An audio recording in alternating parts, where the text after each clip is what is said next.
साथियों, सन 1793 में तंजौर का राजा अमर सिंह था और राजा अमर सिंह के चरित्र के विषय में एक अंग्रेज लेखक ने लिखा है कि तंजौर का राजा अमर सिंह एक निहायत अच्छे चरित्र और उच्च सिद्धांतों का आदमी था और ब्रिटिश गवर्नमेंट का निहायत सच्चा शुभ चिंतक था। राजा अमर सिंह को सब्सिडियरी संधि के जाल में फंसा लेने के बाद भी अंग्रेज़ों की इच्छा अभी पूरी नहीं हुई थी। वे जितनी जल्दी हो सके तंजौर राज को ख़त्म कर देने का इरादा कर चुके थे। सब्सिडियरी संधि उनके लिए केवल एक बीच का साधन थी। उनकी दुरंगी चालें बराबर जारी रही और एक ओर उन्होंने अमर सिंह को गद्दी पर बिठा दिया था और दूसरी ओर एक मशहूर ईसाई पादरी रेवरेंड पुरवार्ड्स को सारोब्जी का शिक्षक नियुक्त करके भेज दिया था। एक दूसरा अंग्रेज मैक्लाउड तंजौर के दरबार में रेजिडेंट नियुक्त करके भेजा गया था। पादरी पुरवार्ड्स और रेजिडेंट मैक्लाउड दोनों ने मिलकर अब राजा अमर सिंह और तंजौर के खिलाफ नए सिरे से साजिशें शुरू की थी। थोड़े दिनों में राजा अमर सिंह के साथ रेजिडेंट मैक्लाउड का व्यवहार इतना उदंड हो गया कि राजा अमर सिंह ने इसकी शिकायत की।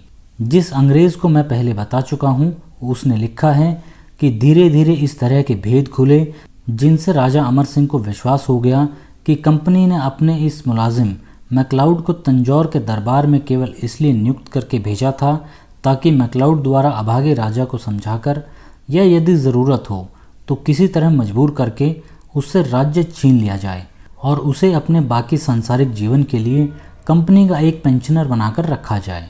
माननीय ईस्ट इंडिया कंपनी जिन उपायों से दूसरों के राज्य प्राप्त करती थी उनमें ईमानदारी और बेईमानी का बहुत अधिक विचार नहीं किया जाता था।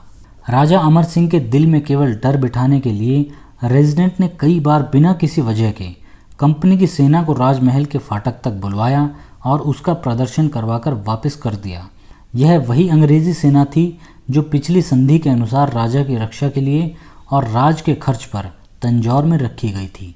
23 जनवरी सन 1796 को रेजिडेंट ने इस सेना के अंग्रेज अफसर कर्नल बेयर्ड को हुक्म दिया कि राजा अमर सिंह का सरकील शिवराव और राजा के दो भाई त्रिम्बाजी और शंकर राव तीनों में से कोई किले से बाहर न निकलने पाए। अगले दिन 24 जनवरी को रेजिडेंट ने सेना लेकर अचानक राजा अमर सिंह को घेर लिया और उसे डर दिखाकर उससे एक कागज़ पर दस्तखत करा लिए जिसमें अमर सिंह ने अपना सारा राज्य कंपनी के हवाले कर दिया।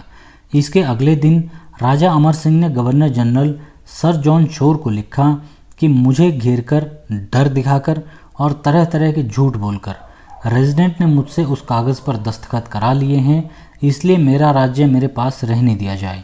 राजा अमर सिंह ठीक समय पर पिछली संधि की सब शर्तें पूरी करता रहा था। कंपनी के पास उससे राज्य छीनने का कोई बहाना नहीं था।